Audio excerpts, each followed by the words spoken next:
Assalamualaikum warahmatullahi wabarakatuh. Perkenalkan, nama saya Evina Putri Setianingsih dengan NIM 241080220. Di video kali ini saya akan mempresentasikan materi tentang peradaban Islam dengan judul Peradaban Islam Masa Khulafaur Rasyidin. Materi pertama yaitu Khalifah Abu Bakar Asy-Syiddiq. Nama lengkap beliau adalah Abdullah bin Utsman bin Amir bin Amr bin Ka'ab bin Sa'id bin Taim bin Murrah al-Tamimi yang lebih dikenal dengan Abdul al-Ka'bah di masa Jahiliyah. Beliau lahir di kota Mekah pada tahun 572 Masehi setelah kelahiran Rasulullah dan terpilih menjadi khalifah pada tahun 11 Hijriah atau 632 Masehi.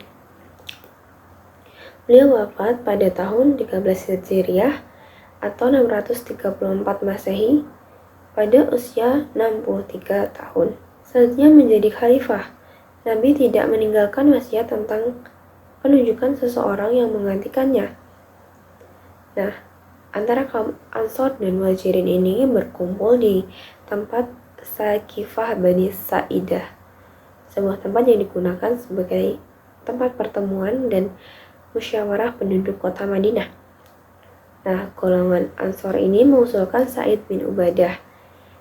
Abu Bakar meminta khalifah dari golongan Muhajirin dan mengusulkan Umar bin Khattab atau Abu Ubaidah bin Jarrah. Nah, Umar dan Abu Ubaidah ini menolak dan keduanya justru balik menunjuk dan memilih Abu Bakar Asy-Syiddiq. Selanjutnya, pada masa kekhalifahan Abu Bakar Asy-Syiddiq, beliau itu memperluas wilayah dengan melanjutkan perluasan ke daerah Syria dan di bawah kekuasaan Romawi, pimpinan Kaisar Heraklius. Nah, perluasan wilayah ini dipimpin oleh 4 orang panglima perang. Yang pertama adalah Zaid bin Abu Sufyan di Damaskus, yang kedua Abu Ubaidah bin Jarrah di Homs,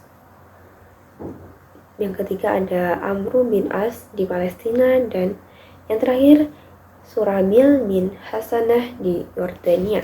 Selanjutnya, pembukuan Al-Quran.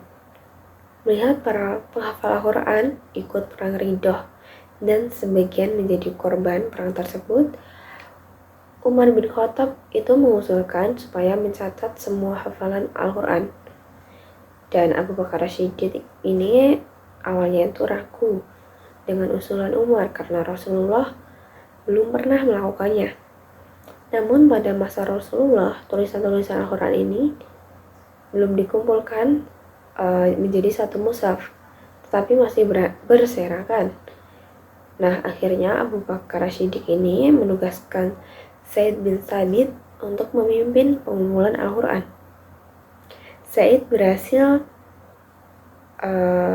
menulis ayat-ayat Al-Quran dalam satu mushaf. Mushaf tersebut itu selanjutnya itu diserahkan kepada Abu Bakar dan disimpan sampai wafat. Khalifah kedua yaitu Umar bin Khattab. Nama lengkapnya adalah Umar bin Khattab bin Nafil bin Abdul al-Uzza bin Rabah bin Ka'ab bin Ulay bin Lu'ay al-Quraisy. Nah, silsilah Umar bin Khattab ini bertemu dengan Rasulullah pada kakek ketujuh, sedangkan dari pihak ibunya itu pada kakek keenam. Beliau dilahirkan di Mekah 4 tahun sebelum perang Fijar. Menurut Ibnu al-Atsir, Umar itu dilahirkan 13 tahun sudah kelahiran Rasulullah dan terpilih menjadi khalifah pada tahun 13 Hijriah atau 632 Masehi dalam usia 53 tahun. Dan beliau itu terbunuh di tangan budak Persia bernama Abu Lu'lu' atau Abdul Mughirah dan meninggal dunia pada tahun 23 Hijriah 644 Masehi dalam usia 63 tahun. Jadi ini jaraknya itu 10 tahun setelah diangkat menjadi khalifah dan wafat di tangan budak Persia pada usia 63 tahun. Beliau memperluas wilayah dan melanjutkan perluasan yang dilakukan Abu Bakar. Beliau berhasil menguasai Jazirah Arab, Syria, Palestina, Mesir, dan sebagian wilayah Persia. Selanjutnya, dalam hal administrasi negara, beliau membentuk seperti kayak kebijakan gitu. Ada 9 kebijakan. Yang pertama, beliau membentuk 8 wilayah provinsi, yaitu Mekah, Madinah, Syria, Jazirah, Basrah, Kufah, Palestina, dan Mesir. Yang kedua, beliau juga menertibkan sistem pembayaran gaji dan pajak tanah. Yang ketiga, beliau mendirikan pengadilan negara dalam rangka memisahkan lembaga yudikatif dengan lembaga eksekutif. Yang keempat, ada kepala negara itu dibantu oleh Al-Khatib atau Sekretaris Negara, yang dijabat oleh Zaid bin Sabit dan Abdullah bin Arqam. Yang kelima, beliau juga membentuk jawatan kepolisian untuk menjaga keamanan dan ketertiban serta menangkap penjahat. Selanjutnya, beliau juga membentuk jawatan militer yang bertugas di daerah perbatasan seperti Kufah, Barsyah, dan Futsah, dan diberi gaji secara teratur setiap bulannya. Selanjutnya, mendirikan Baitul Mal, memungut pajak, dan lain-lain yang disimpan di Baitul Mal dan penggunaannya diatur oleh Dewan. Yang ke-8 ada mencetak mata uang sebagai alat tukar yang resmi dari negara. Yang terakhir, beliau itu menciptakan kalender Islam atau tahun Hijriah. Khalifah ketiga yaitu Utsman bin Affan. Beliau bernama Utsman bin Affan bin Abu al-As bin Umayyah bin Abdul al-Syam bin Abdul al-Manaf bin Husay. Lahir pada tahun kelima dari kelahiran Rasulullah. Ada yang mengatakan lahir pada tahun ke-6 setelah tahun gajah, dan beliau menikahi 2 putri Rasulullah bernama Ruqayyah dan Ummu Kalsum, dan terpilih menjadi khalifah pada tahun 23 Hijriah atau 644 Masehi dalam usia 70 tahun. Beliau wafat di tangan pemberontak pada tahun 335 Hijriah atau 656 Masehi dalam usia 82 tahun. Selanjutnya menjadi khalifah. Umar bin Khattab, khalifah sebelumnya, itu membentuk panitia 6 atau Asyab al-Sitah untuk memilih penggantinya sebagai khalifah. Panitia 6 ini, yang pertama ada Utsman bin Affan, Ali bin Abi Thalib, Thalhah bin Ubaidillah, Zubair bin Awan, Abdurrahman bin Auf, dan Sa'ad bin Abi Waqqas.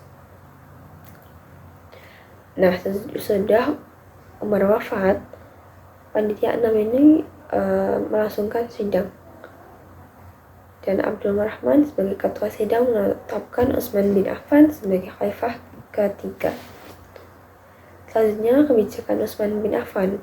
Yang pertama ada mengangkat kaum kerabatnya pada jabatan-jabatan tinggi negara. Yang kedua, membubarkan Dewan Pengelolaan Baitul Mal.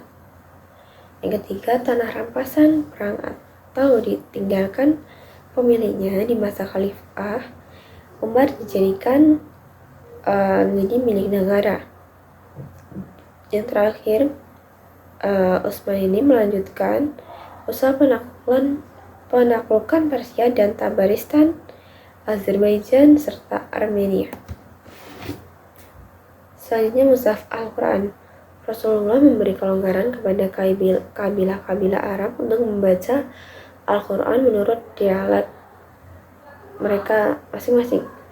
Sampai pada masa Khalifah Utsman ini, membaca Al-Quran itu menurut dialek masing-masing kabilah sudah sangat banyak variasi atau berbagai dialek. Hudzaifah bin Yaman ini mengusulkan untuk membuat mushaf standar bagi seluruh umat Islam.